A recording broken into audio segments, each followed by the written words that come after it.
Imagine for a second that there's a massive, invisible factory running all around us. Literally right now. In this digital landscape, massive pipelines are silently pumping billions of data points every single second. Raw, chaotic geospatial data goes into one end, and out the other? Well, that's where we get those seamless, perfectly rendered maps that we rely on every single day just to navigate our world. It's kind of like magic, right?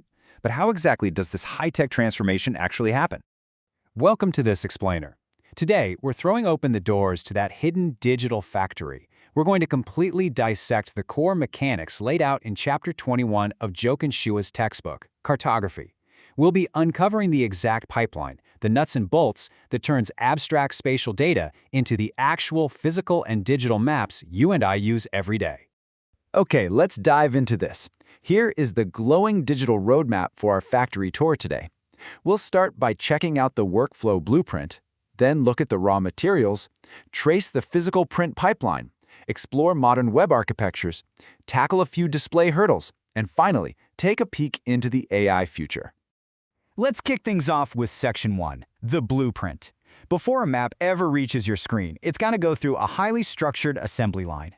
So this workflow is basically a structured three-step journey. Step 1 is the creation of components. We have to isolate and create map components separately based on their data types, mostly because, honestly, no single piece of software can perfectly handle vector graphics, raster images, and typography all at the exact same time. Step 2, we take those isolated pieces and bring them all together in layout software. And then Step 3 is output processing. This is where we translate that digital layout into specific hard-coded instructions for either a physical printing press or a digital screen. Moving right along into Section 2, raw materials. What exactly is moving down this assembly line anyway? Let's check out the foundation. The whole cartographic world basically balances on this huge dichotomy between two types of data. On one hand, we've got vector data. This is the stuff handled by Geographic Information Systems, or GIS. Vectors use pure math and coordinates to draw complex geometries. And the beauty of that? They are infinitely scalable. You could zoom in forever and never lose an ounce of quality. On the other hand, we have raster data. This is entirely pixel-based and totally dependent on your output resolution. It's kind of like a giant mosaic tile floor. Stretch it too far and you're just staring at blocky square tiles. Now to move all those infinitely scalable vectors around, our factory uses some heavy-duty transport containers. We're talking formats like shapefiles, geopackages, or GeoJSON. These formats aren't about making things look pretty, nope. They are designed specifically for the totally lossless exchange of massive, insanely complex datasets before any of the delicate cartographic design work even starts. And this brilliantly illustrates what happens when we deal with our other raw material, raster data. Just think about the staggering difference between a high-res 300 dpi image and a standard 72 dpi screen image. If you just grab a screenshot of a map on a standard 100 dpi monitor and try to print it out on paper, it completely falls apart. The pixel structure becomes so glaringly obvious. To hide those clunky pixels in print, cartographers actually have to calculate for a much higher scan resolution, demanding at least 300 dots per inch. All right, Section 3, the print pipeline. Now that we've got our raw materials sorted, let's step into the physical world and see how digital files actually become ink on a page. Meet the true, unsung hero of the print world, the Raster Image Processor, or RIP for short. This is your absolutely crucial prepress translator. The RIP takes all of that incredibly complex layout data. We're talking both the mathematical vectors and the pixel grids, and it crunches the whole shebang into one high-resolution bitmap. It's essentially stamping the data into a physical format that a massive printing press can understand and actually replicate. Now, what's really interesting about this slide is that we have to completely change the way we think about color. We design maps on screens that use glowing light, right? That's the red, green, blue, or RGB color model.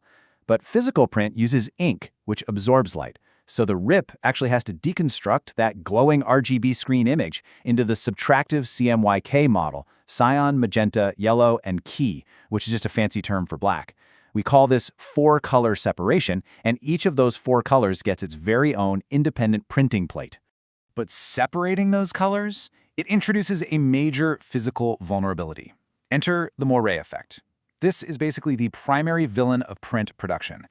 When a printer lays down those separate CMYK ink grids, they are microscopic. If there is even the tiniest deviation in how those geometric grids overlay, they clash. It creates these awful, unwanted, artificial wavy patterns that completely ruin the visual integrity of the map. Luckily, the solution to the moire effect is elegantly simple. It's purely mathematical. Cartographers and printers intentionally rotate the color channel plates at specific predefined angles. By setting yellow to 0 degrees, magenta to 15, key to 45, and cyan to 75 degrees, they perfectly neutralize those interference patterns. It's such a brilliant, low-tech fix to a really frustrating physical problem. Moving on to Section 4, the digital pipeline. Let's leave the physical printing press behind and pivot back into the digital realm to explore the high-speed architecture delivering interactive maps straight to our devices. Think about the very last time you opened a map app on your phone. You probably didn't realize it, but you kicked off a rapid-fire sequence that happens in literally milliseconds. First, your client browser fires an HTTP request across the internet. A web server catches it, processes it, and asks a specialized map server or a geodatabase for the spatial data. That data is quickly compiled, shot back across the web, and rendered right there in the palm of your hand. So, the crucial point is that transferring an entire massive spatial database every single time you zoom in would cause catastrophic lag. Nobody wants to wait 10 minutes for a map to load. To solve this, advanced client-server architectures use a really clever trick. The map server chunks the data into small, manageable, square tiles. Using protocols like the Web Map Tile Service, it only sends the specific tiles you are currently looking at. That clever on-demand delivery, that's exactly what makes seamless zooming and panning possible. Which brings us to Section 5, display hurdles. Because getting the data to your device super fast is really only half the battle. We also have to deal with the physical limitations of the screens actually rendering these flying data tiles. Let's move to and see how this builds. Rendering those flying data tiles on physical screens creates a unique visual headache. Standard desktop monitors display around 100 dots per inch, and modern smartphones push around 400. Because screens are inherently made up of tiny square pixels, drawing a smooth diagonal vector line across a grid of squares creates these harsh, jagged stair steps. In the worlds of cartography and computer graphics, we call this aliasing.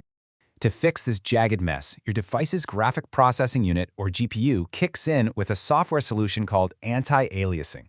It strategically adds gray pixels along the edges of a black line to trick your eye into seeing the perfectly smooth curve. But there's a trade-off.